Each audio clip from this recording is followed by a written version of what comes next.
What's up, everybody? Matt Gajewski here, back again with the team at Awesemo.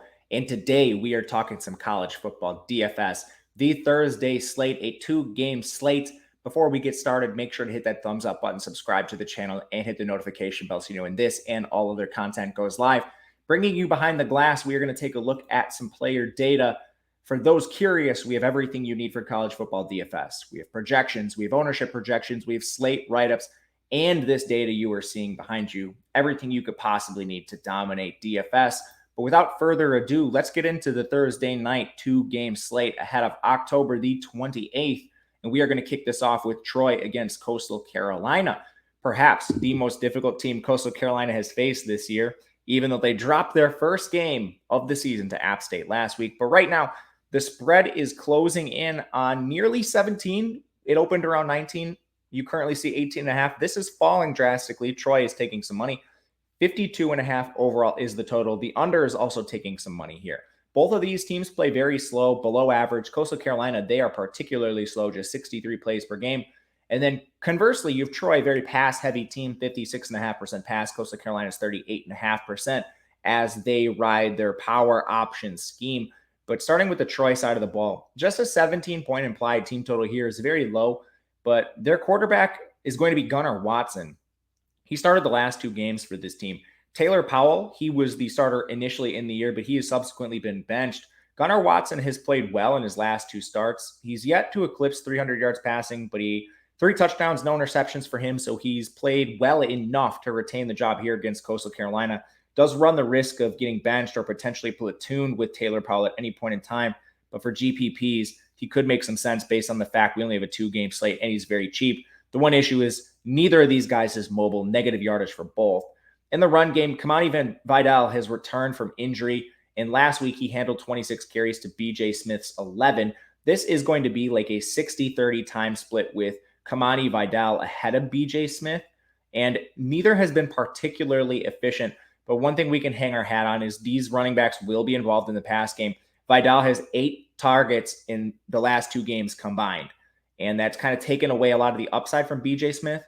I think you can play him, BJ Smith that is, in tournaments because of the cheap price, and it's only a 2-game slate, but I'm prioritizing Vidal overall.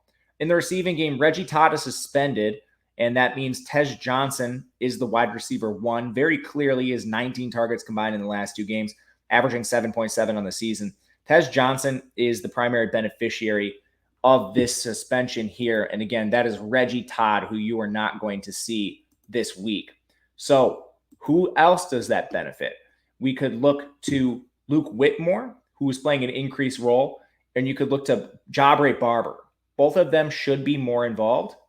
And I think there's always the chance that the tight end, Diakarian Lewis, is more involved. But ultimately, I think we mostly are going to see Tej Johnson, Luke Whitmore, and Jabre Barber as the top 3 receivers. And Whitmore and Barber are cheap enough below 4K where you don't really need to take a look at either Lewis or even Deshaun Stoudemire, who's the occasional wide receiver 4. For Coastal Carolina, massive implied team total. Grayson McCall hasn't shown as much upside this year. He's not running as much, and he did suffer an ankle injury early in the year, which could be the reason for this. Only 76 yards on the ground. McCall formerly has been an elite dual threat in college football. So I think he's somebody that may rush more. Last year, he had 569 yards. As a passer, he's extremely efficient, over 250 yards in just 19 attempts, completing 77% for a ridiculous 13.4 yards per attempt. A lot of that influenced by the Arkansas State game where Isaiah Likely has a 99-yard reception. He hasn't even hit 25 pass attempts in a single game this year. So the floor is lower than people think. But on this 2-game slate where Coastal Carolina is implied for 35.5 points, Grayson McCall is not fadeable. In the run game, Reese White and Shamari Jones, they are the 1-2 punch. They handle an identical 50-50 timeshare, meaning the price difference between White and Jones is not justified. White is the straight-up better price-adjusted play, but both are in play overall with the massive implied team total here. For what it's worth, Jones is the bigger back, 220 pounds. White is just 195. Theoretically, the better pass catcher and change of pace for that reason, but it's literally a 50-50 split. In the receiving game, you have Isaiah Likely more expensive than Javion Hiley, which is not correct. There's that huge game that Likely had, 200 yards against Arkansas State, 99-yard reception. But on the year, he still does not have as many targets as Hiley. He doesn't have as many receiving yards. And even in the last 4 games, he's not even averaging as many targets as Hiley. It's very clear the preferred play on DraftKings is Hiley. If you're playing them both, I think that's fine too. It's just hard to stack this entire Coastal Carolina receiving core. The wide receiver 2 behind Hiley is Cameron Brown. He's been targeted on average 4 times over the last 4 games. He is just well behind Hiley and likely overall. And then the wide receiver 3 is a timeshare split between Tyson Mobley, Greg Latushko, and they also use Ivy as a second tight end on quite a few snaps. So this Coastal Carolina team, you're focusing on Hiley, Cameron Brown as a second option. Likely is going to be your contrarian. And then McCall, Reese White, Shamari Jones, Braden Bennett just a pure change of pace.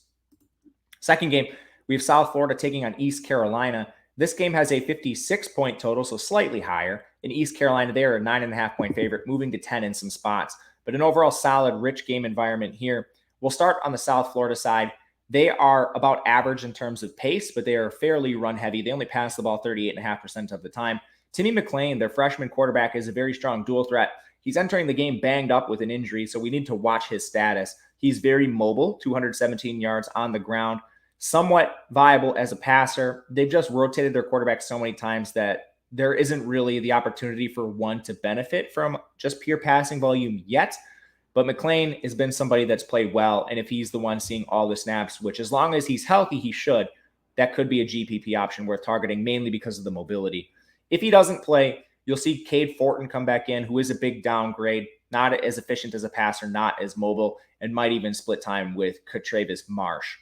In the run game, Jaron Mangum has moved ahead of Brian Beatty and Kelly Joyner as the main players in the run game.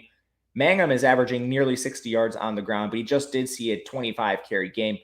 Ultimately, he's going to handle roughly 60% of the pure running back work with Kelly Joyner and Brian Beatty coming in as change of pace options.